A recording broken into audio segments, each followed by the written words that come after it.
มีปีเมืองเฮง387นี้พอดีว่าสันดาอุตุเลิน11มหาคันจำที่จ้องสุขิดากรรมฐานสิ่งเดิมเมืองนั่งจางปุดผุยบังกระในว่าสังเดิน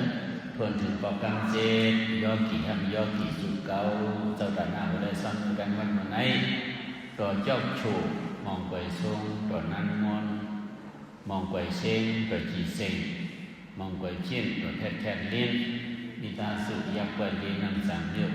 ผมโดยปีน้องเวียวิสาวันเขาลังหน้าออกเปิดวันของเซเว่นนั่งสั่งเขาผมกันดังเหมือนกว่าเสาเวเสียนปันเหมือนอันดุดันวันมาไหนอันทูมันเยี่ยมสู้ถึงก็เป็นบ่อเจ้าเจสูลุงเล่าจูอันใดลูกเชียงกังกว่าคนมันปีนั้นนั่นแหละแต่การลุงเล่าจูก็มีผลเลยเพราะว่าเราในบ่อกินในยันไหนเสื้อเปลี่ยนดุดังนางเมชุนยาสาธิพี่น้องดังน้องดังเตวยว่างวันก่อนว่างปันผู้สูงความดีตาแต่การลุงเล่าจูนั่นแหละ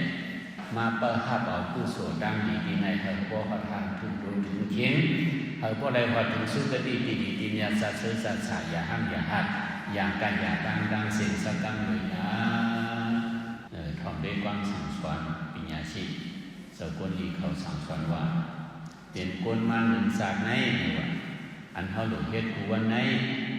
กูโสเฮปัญญาเฮอุกษาอันเขาหลุดหาไหนนะหมายหนึ่งตัวหากูโสหมายสองตัวหาปัญญาหมายสามมาตัวหาอุกษาหนึ่งวันไหนสามเยอะไหนปีเอชุดมันหนึ่งเยอะไหนตีเลยหาตีเลยมีวะตีเลยได้นะกุศลปัญญาอุกษาสามอันไหนหากุศลดังกุศลในมันเป็นป่าหวานก้นนะเนาะพงเขาในพวกป่าหวานเสียงมันเจอเลยละหลังจากมันไหนอ่ะนะเขาในก็อยู่จอมกลางกุศลเพราะกลางกุศลเขาเต็มในก็เฮียงก็ตกก็สังก็มันนั่นเนาะกรรมกุศลเนี่ยไอ้ยี่ใหญ่คนเขาใน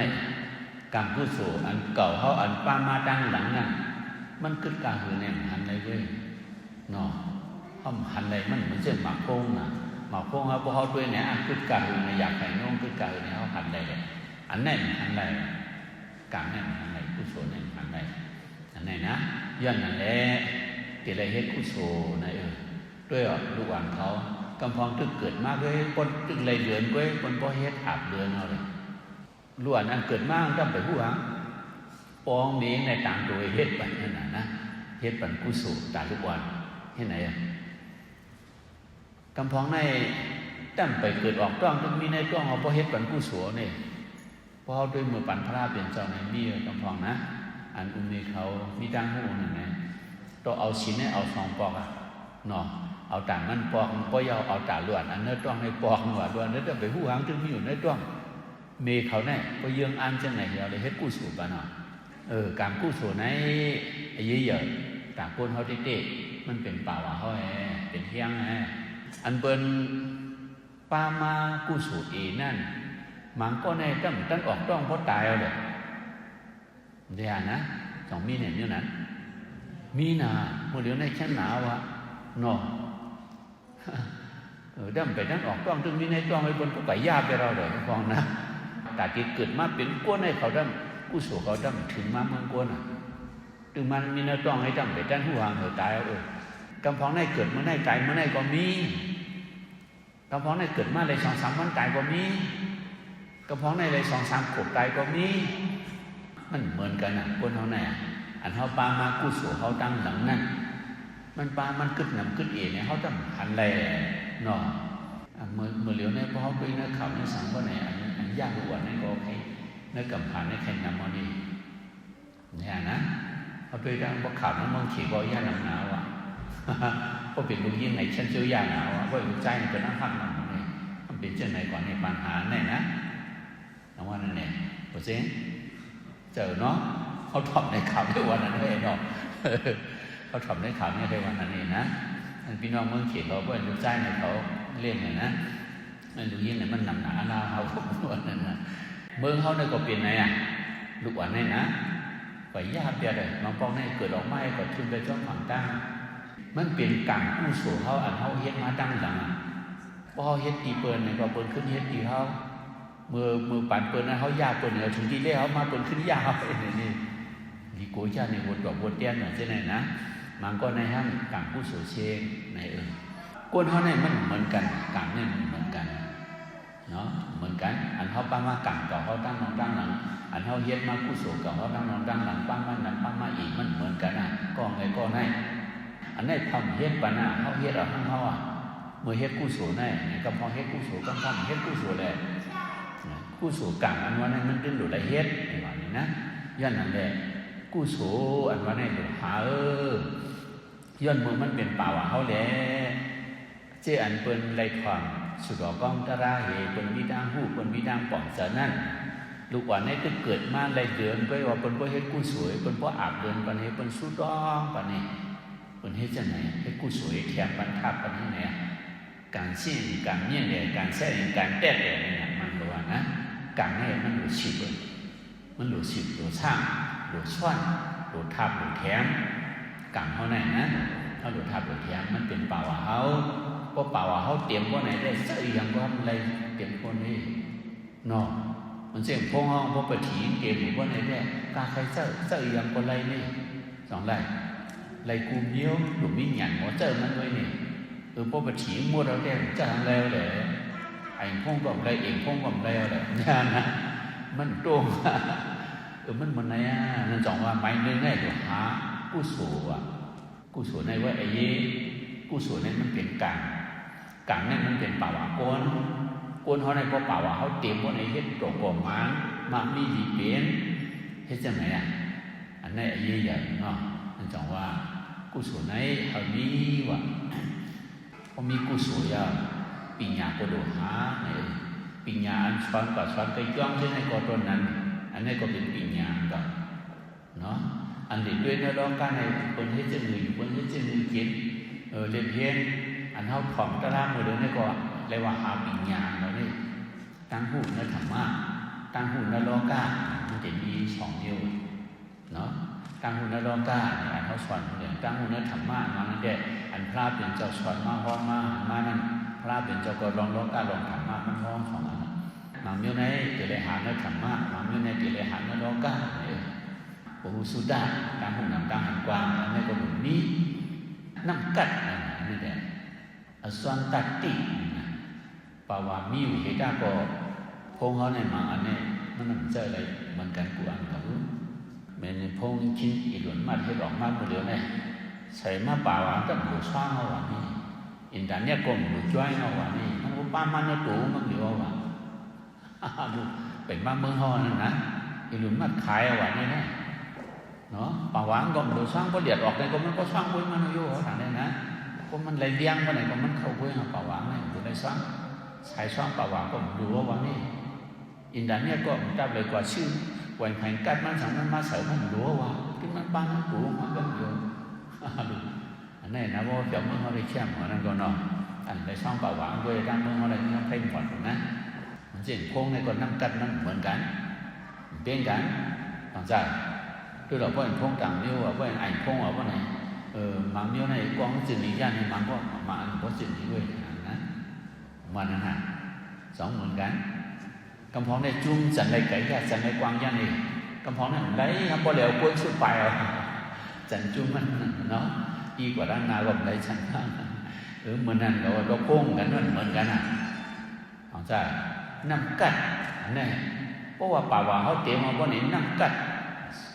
ส่วนมันตะกี้มันน้ำกัดนั่นก็ทำดูเพื่อหมุนแทงนะคนเขาในก็เพราะว่าผู้สูงเขาเฮี้ยงว่าไหนได้เจอผู้สูงเฮี้ยงหลายๆท่านใดหน่อยงานก็ทำดูรู้ต้องใจว่ามีงานว่าไหนก็เป็นลูกสะเทก็ห้ามบอกไล่เลยอย่างนี้เนาะมันมุดที่เจ็บที่สูงมันมุดที่เลือกที่ตื่นเฮ้ยจังนั้นน่ะเนาะลูกสะเทก็เลื่อนชุดมาหมกผานี่เฮี้ยงเลยเนี่ยมันมีปิญญาน้ำกัดนี้การได้เนื้อมาเป็นลูกสะเทพระเป็นเจ้าพ่อนะชองปู่ย่าปู่เมย์ป้ามาเปลี่ยนชีพโผป้ามาเปลี่ยนชีพเลยนะกล้วยหนามช้อนดิลูกเขาด่าเขาอยู่เนื้อกินเนื้อข้ามกันได้ตายขึ้นมากินแทงก็ไปเชี่ยงกว่าเนี่ยว่านะอันตาดูว่าช้อนดิที่หางที่ไรด่วนเขาเพื่อเพื่อว่ากูโสดได้เยอะป่าวว่าได้เยอะกล้วยหนามน้ำกัดทั้งนี้แหละก็ช้อนดิ ตั้งละตั้งอย่างเดียวเลยก็มีวันไหนก็คือกำเจ้าเราเจ้ายาเจ้าในมาป้องเหเจ้าไหนอ่อนกันกินจวดเราก็กันในก็ไม่หนังหรือตีตู้ตีกว้างมาห้ามหมอเฮ็ดแทงนี่นะหมอก้านหมอขายแทงหมอเฮียงแทงเลยนั่งให้กินที่มดเดียวมดอ่ะก็ถึงมาในมดเดียวกินแล้วเท่าชิ้นมากนะก็ไม่เฮ็ดมาหามแรงจังอยู่ก็เลยย้อนกินหวานลูกสะเทอายุ70-80มามดอ่ะที่จิ๋มหาเนาะกำลังช่วยมากเลยกว่าย้อนเลยกว่าจ้องมุนเจ้าก็หาย้อนกินที่มุนเจ้าเขาใช้พักแก่นั่นน่ะนะไอ้จุนไอ้แก่นั่นน่ะเลยกว่าหาย้อนกินเช่นนั้นนะในของมีนี่มีกุศลมีกามป่าวได้เจ้าเป็นลูกสะเทกวยน่ะนำกัดปิญญาห้ำมีอาจารย์กตินำกัดเนี่ยคำเพิ่มแถมคำหางแหนคำสอนย้อนนั่นเนี่ยนำกัดเนี่ยมีว่าไหนก็แต่อุกษาเนี่ยเตะเทติกว่ามาคำหมอเฮ็ดหังอ่ะก็หมดนั่งให้กินติดหมดอายุ70-80มาเฮ็ดก่อนมาหาก่อนแลบ้างจังเหี้ยได้ย้อนกินสองผู้ยาผมมีในก็มีมากขึ้นนั่นเนาะมันเขาว่าญามาสิการสิได้มวยเลยว่ามันเขาว่านะป้อมมีญาณในกามนี้ก็ให้ก็ผ่านขึ้นว่านี่อันนี้ก็แค่ปัญหาเข้าใจเนาะย้อนเป็นนั่นแหละหมายสองมาเขาดูหานะดูหาปิญญาตั้งหูตั้งหมอป้อมหมายสามมาดูหางหลาเนี่ยครูของอุกษาอันเจอดื้ออันเจในหัวหาวนะกวนในกู้โสปิญญาอุกษาสามนั้นเนี่ยตีไรหาว่ะตีไรเฮิงไรว่ะจะบรรลุนี่ว่ะนะกู้โสตีไรกวนปิญญาสอนกวนหากวนจังอย่างเกลีเกปั๊บอันนี้ก็ได้ปิญญาพอยออุกษาพอมีดูมีเสริมดูกินดูย่ำดูใส่ดูเสื้อดูดิ้วรู้ว่ามหาอุกษาไปรู้กันเลยมั้งเนี่ยฮะอากูอุเมเนี่ยอุเมจ่องที่อยู่คือเขาแต่เสียก็ไม่ใช่พอถึงเขียนมากเขาได้ตายผ่านเขาทำไม่ใช่ห้องน้ำที่หนาหนอช่องแบบว่าใช่นะแต่มันเหมือนอะไรอ่ะมันอยู่จ้องกันแต่เสียเขาจะเลยหาอุกษาคนเขาในเพราะว่าหมอหาผู้สูปิญญาอุกษาสารในเพราะไหนแดงเปลี่ยนคนก็ป่าวว่าก็เต็มเหน้ำกัดก็มีเหน้ำกัดเหสองนั่นก็เต็มเพราะไหนหาผู้สูหาอุกษาก็ง่ายไรเฮ้อเนาะเช่นสุดพี่น้องนั่นนะทำได้ไถหน้าดูนะอย่างในยิบชอบเปลี่ยนเนี่ยก็ดูสอนหวานด้วยนะพวกนี้ในใจหน้าอันนั้นนะป้อมมีปิญญาว่าไหนโอ้เลยกว่าตากอย่าเฮ็ดไปอย่างนะว่าเลยกว่าเฮ็ดคนเสือตั้งที่มันจะหนาวขันใจแฉะคือว่าเฮ้อเนาะทำเพราะอะไรนั้นทำเฮ้อดูเฮ้อเสือเพราะเอาตัวหางนั่นไงมันเป็นหางเฮ้อขันใจตุกข้าเพราะเอาหยาดหางเงินนะฮะทำเฮ้อขันใจทำตุกข้าทำไปเล่นนำมีอันเปิ้นเอาตัวหางนี่ลองซะด้วยหลอกคนกินจางปัดเขาเปิ้นห้าปล่อยเฮ็ดนี่ยังเปิ้นห้าเพราะไหนนะแล้วเอาตัวหาตั้งวันไหนเพราะเปิ้นปัน20,000ในก็ได้20,000ก็แหละเนาะมันเป็นเช่นนั้นนึงว่าในปันไม่20,000ในก็รู้เลยเฮ็ดสไตล์บ่เคยออกอ่ะคือน่ะอันเฮาหาได้หาเฮาในก่อนเพราะว่าป่าว่าเฮามีเหตุในความเป็นนั้นป่าว่าก็มีน้ำกัดปิญญาก็มีว่าไหนได้ดูว่าเฮานั่นได้เฮ็ดจอมกินจอมเฮ็ดมื้อไหนให้กินมื้อไหนหมดอ่ะตามพวกมือหึ่มจังกินนะบ่กว่าจังบ่เนาะแต่ในโลกแต่ในชาติแต่ในนาแต่ในงัดว่ะเป็นเช่นนั้นว่านี่กุศลมีป่าวามีปิญญาตั้งนักกัดก็มีว่าไหนเอาเป็นเช่นนั้นกว่าแบบและเอาตัวนี้หาขันเจอว่าปิญญาสิเอาเป็นวางเขาหมายนึงในหากุศลหน้าแถมที่หน้ากุศลเขาในเขาเจอกูว่ากุศลเก่าเขานั้นมันอีห้องหันอะไรเฮ็ดกุศลเหมือนเฮ็ดธาตุมันแข็งมันที่เลยกูวันไหนไรกุศลเยอะอยู่ก็เอาแน่กุศลแน่นะแต่หน้ากุศลกว่ายิ่งกว่าปันกว่าลุงกว่าด้านนี้เอาก็เป็นกุศลไม่เหวี่ยงวิชาเช่นพี่น้องเขาลักเขาหน้าออกเขาในก็เป็นกุศลก็สองจ้ามันนางไอ้ฝั่งตลาดนี่ก็เป็นกุศลนั่นก็อันนี้ก็ธรรมะสวนากุศลว่ะเอากว่านับยำพระเป็นเจ้าก็เป็นกุศลเหล่านี้เนาะดาชดดีเชียงวันก็ไว้เจตนาไว้สถานเลยลูกเฮียนเขาสอนบันเทิงลูกเฮียนให้เขาหัวเขาปองเถอะเขามีน้ำกัดเขาไว้เจตนาที่สถานีสอนบันตั้งหุ่นทหารนั่นก็เป็นกุศลวะนะเพราะเสือเขาดีเพราะไว้เจตนาหรือเปิ้นว่าไหนก็เนาะ เมตตาเขาเจตนาเขาเนี่ยนะอริยนำมาชีวิตเนี่ยตัวเปลี่ยนชีเดในวันนี้พอเขาไว้เสริมเมตตาเสียงานหรือเปิ้ลมันก็เปิ้ลขึ้นไปเสริมเมตตาเสียงานหรือเขามาในนี้เนาะมันเช่นเขาไปยักษ์จังนี่พอเขายุ่งต่อมันพอไหนก็นั่งจังก็ขึ้นยุ่งต่อเขามานี่ต้องยุ่งมันนั่นเนาะมันไหนนี่เสียนาสักขานี้นะกูเสียนากูอายุปีเสียนาเขาเด็กขึ้นปันอายุเขาพอเขาไว้เสียนาดีพอไหนป้องนี่เสรีพอไหนกูสูญในพอไรงายเอาเนี่ยเนาะพอเสรีมีในกูสูญในไรงายเนี่ยพอเสรีมีในก็กูสูญในฮักระยะนี่เป็นอักกูสูญนี่เนาะทำเป็นเช่นนั้นเนาะเนี่ยในก่อนนะในก็เขาหลุดป่องเจอเนี่ยหากูสูกูสวนมาในกำพองในเพราะวันเกิดมาในก็เพราะเฮ็ดกูสวนว่าเพราะวันเกิดมาวันไหนหลายปีในก็เฮ็ดกูสวนคนหนุนคนแต้ไม่ไหนอันเป็นกูสวนใหญ่ได้ก็ก่อนเป็นลูกเจ้าลูกคุณมันเช่นลูกคิดไม่ออกอย่างกลุ่มนี้เปลี่ยนเป็นตลายอันนั้นอย่างนะกูสวนเขามีว่ามีกูสวนว่าอะไรก็เฮ็ดทำอะไรก็สองที่แหละเขาก็เยื่อเขาสองที่แหละเยื่อไงการอันป้ามาดังหลังในป่าวเขาเหมือนกันนะเนี่ยนะเพราะป่าวเหมือนกันเมื่อไหร่ก็เยื่อกันทำอะไรเนาะเนาะมันเช่นเขามีหนตาพิษเลยเนี่ยนะทำไปกว่าเยื่อที่ใครต่างเยอะๆเช่นกล้าเสพเป็นกล้าเขาหาด้วยกล้าเขามันดีที่ก็เป็นได้นะเนาะเสพเป็นกล้าด้วยกล้าป่าวเยอะนะป้องต่างป้องคนไหนรู้อ่านรู้ต่างเป็นน้ำรองคนต่างที่เราภาษาคนสี่ห้าก็เว้ยพวกใครหรือยังเนาะเป็นเช่นนั้นมันป่าวมันเหมือนกันนะมันก็เยื่อกันอะไรอันไหนนะนี่นะอันนั้นเขาหลุดป่องเจอก็ย่อเนี่ยหาปิญญาตั้งรักตั้งเหลี่ยมเนาะด้วยดีด้วยลายที่ไหนก็เป็นปิญญาหาในดินในลายก็มีอเลมาสามาสิติเนาะอติอเลมาญาปิญญาวิสาอะโมหะ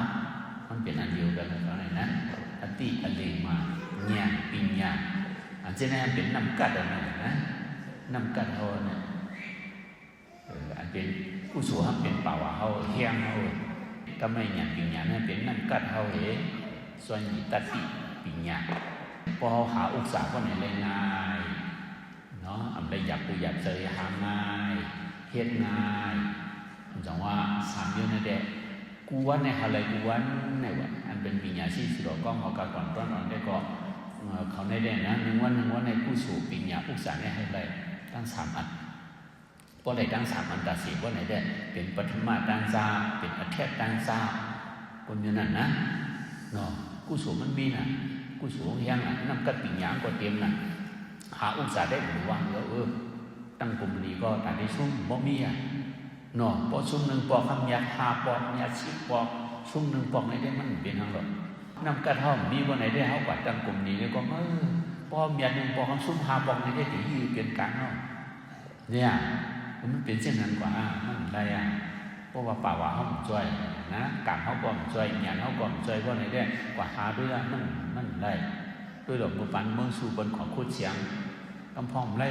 กว่าตายในเรือเสียงมากกำพองเนาะกำพองการเขาถางกว่าเปิดถางดังก็ตายในถางเดียวนั่นเป็นชัดเทียงอันเป็นป้อยจ้าได้ป่าวว่าเป็นเดียวนะผู้สู่บนป้ามันนำหนักเป็นป้อยจ้าสองจ้าเป็นกว่าชื่อเดียวเลยเป็นกล้าขายตั้งรอกให้ไหนเว้ยหยาบก็เป็นหยาบฮะเอาเงินหาเงินขึ้นเลยเลยเอาเงินหาเงินเอาหยาดหาเงินเอาการหาเงินให้เจ้าไหนเลยอันเป็นก้นโคตรถางได้เอาก้นหาเงินเลยโคตรเอาดูเนาะย่างพันนะสองย่างกว่ามึงชัวมือปั่นมึงชัวเนาะไม่ชิวเข็ดเนาะเอาเจ้าอันก้นโคตรกว่าเอาก้นหาวนั่นเอาก้นหาอุตสาหลูกคานเจอปีเจอเลยโล่งกว่าเนื้อเนี่ยอ่านว่างเนี่ยอ่านหุบปากมันน่ะเขายิงกว่าก็ไม่ให้สลบมาโดนมาถังดันนี้ก็ตายเพิ่มเอากันได้หรอกเพราะฉะนั้นคนได้ทันหยาบว่าหยาบตั้งเป็นสัตว์ที่เหตุคนอันเขาคนมันนั่นอันนี้อยู่ตั้งร้องให้ซื้อขายปล่อยเจ้าไปหนังเป็นสัตว์ที่คนอันก่อโคตรเบนต้องจ่ายด้วยคนถูกเขาเขียนเขาผ้าเขาย่องผู้เขาเช่นนั้นนะคนถูกเป็นสัตว์ที่ผมมีปล่อยเจ้าไว้เป็นสัตว์ที่ต้องจ่ายหันเนาะมันไหนปล่อยจ้าไหนป่าวเขาใหญ่ผู้สูงเขาก็มีหยาดเขาก็มีย้อนเปิดผู้สูงมีหยาดมีน่ะเขาในเงินเขาก็นำคำเขาก็เหลือไง น้องจ้ากำลังส่วนมาเขาเนี่ยว่ากุศลก็ห้ามเป้งบนหยาดก็ห้ามเป้งบนเขาก่อเฮ็ดเขาเขียนเขาพลาดเนี่ยนะเขาเฮ็ดเจ้าหูมาตัวมาเลยมาซ้อมเขาว่าเขาเตี้ยกว่าการใดขำเนี่ยจังฮีหลงเนี่ยน้องเดี๋ยวว่ามันขายห้ามที่อันกินเอาเขาไม่รู้ใจว่านะเปิ้นเตี้ยเขาจังฮีการใดขายไปจ้าเขาเนี่ยนะว่าออกน้ำมือเขาว่าไหนว่าเขาขายต่อเขาเตี้ยขันนี่ว่าเขาก็ชื่อเขายองขันอุ่นเขานี่เป็นเช่นนั้นเนาะเขาก็ขี้เขาก็ไม่ได้เปลี่ยนเขาก็ไม่ได้เป็นเช่นไหนเคยไปนั่งใครเจอเช่นไหนนะ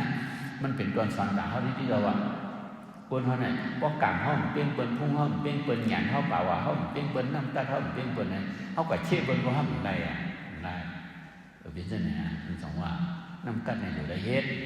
พระเป็นเจ้าพระดองถึงมันไปเป็นพระมันช่างน้ำกัดแต่หน้าป่าเรามีลองยินลองปันลองดูลองตั้งก็เฮ็ดอาชีพเฮ็ดอาชีพนี่อีก็หลุยนี่น้ำก็หลุน้ำเมื่อหลุนั้นได้ไว้เจอเสียนาสถานีนี้ผมโซมส่งเซ่อให้เจ้าไม่ให้รู้นี่นะ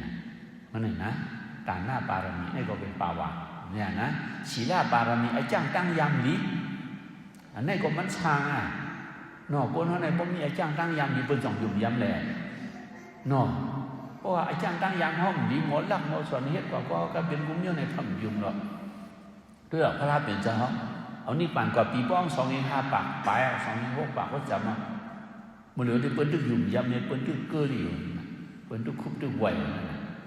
ย้อนเปิดไอ้จ้างตั้งยามมันดีมาตัวมันเตี้ยมันเฮ็ดตัวเปิ้นไอ้จ้างตั้งยามดีเนี่ยมันถึงสร้างตาเสียก้นในพวกไอ้จ้างตั้งยามดีเต็มตัวในเปิ้นยุ่มย้ำผีก็ยุ่มก้นก็ยุ่มเฮ็ดจังไหนอันนี้เปิ้นตึกยุ่มนะมาเหลือเขาตึกเฮ็ดถุนหางไอ้ตึกไว้เข้าไปเนอนั่นน่ะอันนี้นั่นก็เป็นป่าวามโยงไอ้จ้างตั้งยามดีนี่ก็ไอ้ยี่ใหญ่นอกจากฐานหน้าปารามีศีลาปารามีเนี่ยนะพี่มาเนาะเนคขมาปารามีไอ้จ้างเนคขมาปารามีว่าในเหตุการณ์ภาวนาเนาะสร้างสติสติเขาในมันว่าสติเขามันว่าสติเขาแห้งก็หนึ่งก็หยานก็แห้งสติเนี่ยเหมือนเข็มหยานเนี่ยเหมือนไม้พอสุเยียบโคเพราะไหนพอเข็มไปในไม้ในสองที่จ้อมนี่พอมีเข็มเพราะไหนมีไม้ละก็สุเยียบเลยมันได้เลยเนี่ยนะสติในเหมือนเข็มหยานในเหมือนไม้พระร้องในกอดเป็นเพราะว่าเราก็หยานดีเลยเพื่อนกอดเป็นม้าที่กอดเป็นโหนาเพื่อนว่าเนาะคุยมินมีกอดเป็นม้านะอ๋อมันไปวนมันลองนับลองฝันนั้นตึกใจเพื่อนว่าเห็นไหนกอดเป็นนกคุมตึกเป็นเสียเพื่อนงงมีไหนมีนะนกคุมมีนั่นนะตึกเป็นเสียเพื่อนไปวนเลยนะยันเปิดสติมันแห้งนั่นพอสติแห้งก็เจอเนียมนั่นพอเจอเนียมก็ไหนก็สอนมันก็ได้ง่ายผู้ง่ายของเจอง่ายที่สมัยเนาะสติไหนเหมือนเข็มหยาดไหนเหมือนไม้เนี่ยพอเขียนไปก็ไม่ชอบเลยพวกมีสติก็มีหยาดเอาที่ไหนมาอันเจนไหนถ้าลองมันสั่งคนละได้นำมันเนาะก็มองในปองใจเนาะถ้าลองเอาก็ตัวมันก็ช่างไอ้จ้างตั้งยามมันก็คัดใจมันดีที่จะไหนเนาะลองสติลองภาวนาการเฮ็ดการภาวนาในก็มันผันไว้พอตาติยะอย่างมาอาสา16 10บ่ไหนได้40องศาเนี่ยอาปันลุกมันล้างมันเหี่ยวตัวมันเนี่ยกว่าอยู่เนื้อเถื่อนกว่าจ้าการภาวนาที่จะไหนเนาะการภาวนาจ้างด้วยหลอกมาเป็นเจ้าสีธาตุอายุ9 ปีด้วยอย่างนะจะดูเปลี่ยนมีเปลี่ยนเถิดเปลี่ยนเย่เขาเถื่อนปากกว่านะกว่าจ้าเข้าตั้ง6 ปีวันนั่งนี้นั่งสมาธิการภาวนาพระเยาว์ก็เป็นพระราเนาะเมื่อวันที่เป็นพระรานั่นคุณทรงหมันนัดเขาจะในไม้ย่างมาเก้าแต่มีผมเป็นมันห้องป่าวางเป็นมันเลยเนี่ยนะไม่ให้เจ้าแม่ในว่าเป็นนักเทศน์เนาะอย่างนั้นแหละอันจะแต่งหน้าเขาของมาดูมาตั้งไหนเป็นกู้สู่เป็นป่าวางเขาอย่าอันเขามาถอนดาราเจ้าไหนฮะเป็นน้ำกัดเขาอย่าหลังจากป่าวางก็เขาเต็มน้ำกัดก็เขาเต็มวันไหนแดงเขาหาอุตสาหก็ได้มาทำได้อยากตัวอยากซื้อเป็นเช่นนั้นหนึ่งวันในผู้สูบปีญาอุตสาหสารนั่นเขาพอไหลไหนพอเขาโผล่ขึ้นทางตัวเขามันได้ไม่ยากกว่าวันมาผู้สูบจ่องเมื่อไรปีญาจ่องเมื่อไรอุตสาหจ่องเมื่อไรในขึ้นทางป้อมไรในหลวงคัดเจอว่ะบ้านจะหลวงคัดเจอคนไร เช่นนั้นเนาะหรือว่าเป็นเช่นนั้นวันไหนแดดเป็นก้นก็เพราะว่าผู้สูงกินยาอุจจาระวันไหนเป็นก้นทานสูงปฐมดันซาเจริญซาก็ปัวเขาขวัญนรกการในสัตว์ในกลุ่มคันเซอร์สนาสัตว์ดีมากกว่าห้องคันเซอร์อย่างนั้นสร้างสูงทีไรผมมองพอปีนี้สุดอกล้องเผยใกล้ของสุดอกล้องตราเห็นมิสริเสมียเดสร้างบารมีสร้างกุศลที่คนในกุศลในย่างขึ้นนี่เดียวเว้ยฉะนั้นมันเช่นพระในต้นมันชุดมาคนเขาเนี่ยทุกข้าไม่ย้อนหาเนี่ยย้อนโลภะใครเป็นใครดูใครเจอบ่มีเจอบ่ในก็กำหลูเท่าหลูเป็นกำหลูตายที่ไหนก็เลยหลูเจอในมันมีสภาวะเช่นไหนต่างจากผู้เนาะสภาวะไหนเนาะดังเปลี่ยนดังเท่าดังตายก่มใครเปลี่ยนก่มใครไรอยากมีมากนี่มันว่าอะไรกันอันไหนเดี๋ยวนะย้อนเป็นอันแหละโลภะไหนมันใครดูใครเจอใครจี้จิ๋งใครอุกจาเพราะมีเจอก็ดูสามนะมันเปลี่ยนเช่นไหนเพราะเปลี่ยนเช่นไหนก็คือนั่นอะไรเหตุอะไรหาอะไรจุดอะไรความพลาอะไรว่ามันหันสภาวะในวันไหนก็คนในทุกข้าย้อนหาในทุกข้าย้อนโลภะนะโลภะในที่อย่างนี้มันเปลี่ยนมาหลังย้อนเบื่ออ่ำผู้เนี่ยย้อนเบื่อผู้อันเบื่อกลางปลามีเนี่ยคนเอาตั้งกินอ้อยว่าเขามาจู้ว่าในคนเอาขี้หวานนี่ในคนตีคนเอาตั้งกินมาอ้อยน้องให้เขาปลาได้ผู้เด็ดด้วยหันตั้งกินด้วยก็ใครกินด้วยเลยสองใจมันไม่เคยกินตั้งกินด้วยเลยคนที่เอาขี้หวานก็ที่ได้ตายเนี่ยมันหู้นะย้อนหู้ได้ก็ไม่โลภะจะเคยกินมากเพราะมากินไว้พวกคนเอาขี้หวานมันหูตีแล้วนะก็เป็นพักเปิดเป็นเช่นนั้นนะปัญหาย้อนเบื่อหู้แล้วใส่ใครกินนั่นปวดมากว่าใส่ใครกินปวดมากก็เป็นทุกข้าเอาไก่กินนะเป็นเช่นนั้นมันเป็นทุกข้าเมื่อเดี๋ยวนี้ก็ให้เช่นไหนเขาเนี่ยนะเสือในมือเนื้อตัวเนื้อเสือหักเนื้อตัวเนื้อเสืออันหักตัวหักเสือนั่นมันเป็นโลภะแห้งเลยเขาหักเนี่ยหัวพวกในตัวเลยเสือพวกในตีเลยเป็นตีเลยเท่าย่อก็ตีเลยตายย่อมเตะขึ้นกว่าเตะแห้งที่ไหนนะปัญหาเนี่ยมันทุกข้าที่เตะเมื่ออยู่ในตรงนั้นเองก็ขันเสือก็เดินชิบเดินสองปีเกิดแต่เมื่ออยู่ในตรงนั้นยานะคือเราเขานอนผ่อนตลาดจุดเกี่ยวไปเขาพวกก้นหนาวพวกขันเจอหนาวสองขันเจอเนาะทำตลาดดั้งไปเต็มนึงหนาดีเขาพวกก้นหนาวรู้เนาะอันเขาอยู่ในตรงนี้เขาเช่นหนาเลยได้อยู่เบี้ยเกาเหลืองชิบเหลือหน้าห้ามจ่องเตเลยพื้นเนี่ยนะบางทีเขาก็ก่อยกินตำส้มมาในชั้นหนาเจ้าเรียกขันเจอด้วยเนี้ยตำส้มหมักเพี้ยนก็เพี้ยนหมักพางก็ช่วงอันส้มได้แฉบเลยอันเพี้ยนเนี่ยเดือดไม่เลยเนี่ยนะ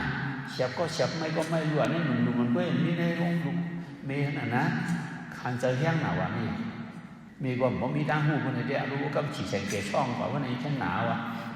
ขันจะเตรียมหน่อยตัวนี้นะอันอยู่นั่นตรงนะหรือพวกรัดน้ำพวกในเจเน่ก็มันเป็นทุกข้าอันนี้เป็นทุกข้าหรือผู้นี่อยู่หันอันกว่าเราถ้าอันเขาสั่งภาวนานวางมันหลวงปู่ไอ้จ้องว่าตัวรู้นี่มันเป็นทุกข้าในอยู่ขันนั้นในนั่นนะเพราะขันว่าไหนก็ผู้เพราะผู้ว่าไหนก็กูพวกกูว่าไหนก็ใครอ่ะพวกก็เล่นตัวเล่นใจนี่ก็ดิ้งย่านะก็ดิ้งเปลี่ยนนั่นก็ดิ้งเล่นขามนั่นผู้ไว้อ่ะสองใจ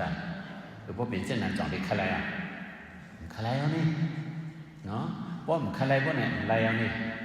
เพราะอะไรเอาว่าไหนตัวนี่ปมเปลี่ยนเอาว่าไหนเล็กทุกข้าย้อนหางเพราะดูนี่มีอ้วนไปดูตีทุกข้าย้อนหางเพราะมีดูนี่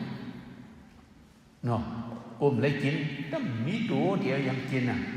มันมีหางกูเปลี่ยนกูเท่ากูตายเพราะมีตัวในตั้งเปลี่ยนก่อนสร้างลูกกระเลยมาตั้งเท่าก่อนสร้างลูกกระเลยมาตั้งตายก่อนสร้างลูกกระเลยมา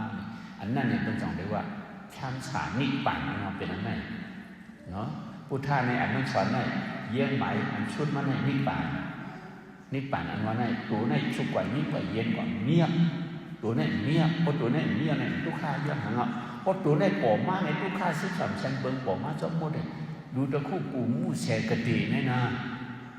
ตั้งหรือตั้งไม่ในปอมาจอมกำเดียวมันมีตัวไหนนะโดยย้อนอะไรหนังมือตีผู้นั้นเขาให้การภาวนาหรือเขาผูกบังตะลาว่าโยมที่เขาเนี่ยเอาสติน้ำลายเขาต้มเส้นหนึ่งเส้นหนึ่งเขาต้มที่เอามาเดี๋ยว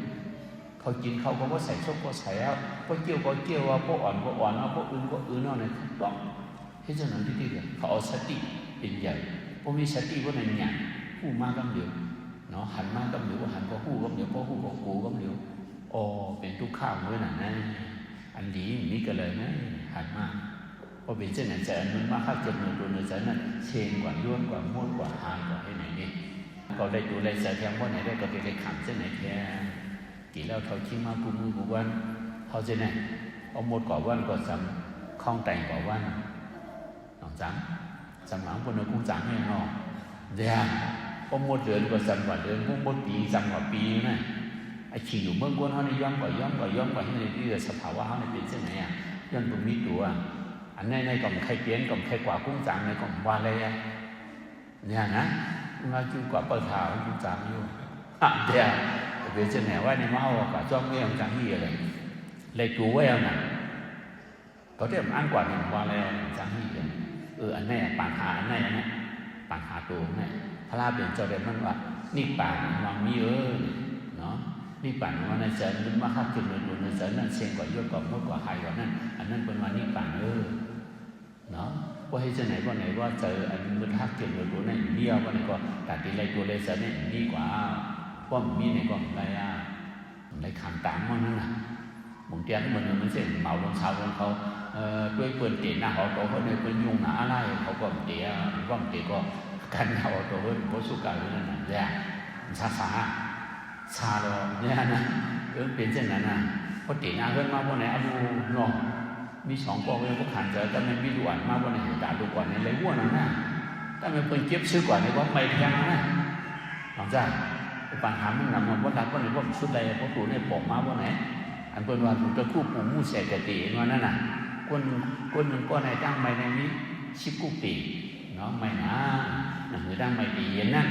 เขาหลงมีสติมีอย่างหมดด้วยเจ้าก็เป็นทางหลวงพูดดูในเทปนั้นเคยเจอว่าพูดดูเขาว่าไหนยังเป็นอะไรตัวเลยเจอนั่นแหละทุกข้าหรือไม่เนาะพอมีตัวมีใจในการนี่ใครให้เราการเลยเฮ็ดอย่างนะป้อมเหตุการณ์ก็ทุกข้าเลยเนาะเป็นเช่นไหนเนาะเหตุการณ์ความทุกข์ข้าเนี่ยเขาได้บรรลุเช่นไหนย้อนนั่นเลยเอาสติสัพเพสัจจะมันเห็นวันกันเหตุการณ์ผู้สูเขาก็ออกพ้นมนต์ดอนเกิดเท่าเป็นตายสังสารวัฏทุกข้าขันธาวัฏทุกข้าเลยอะไรกูกับสัพพะนิปานานิกัปปิเย็นที่อันนั้นมีเพมีเขียนนั้นดังเสกสัจจังเลยได้เนาะ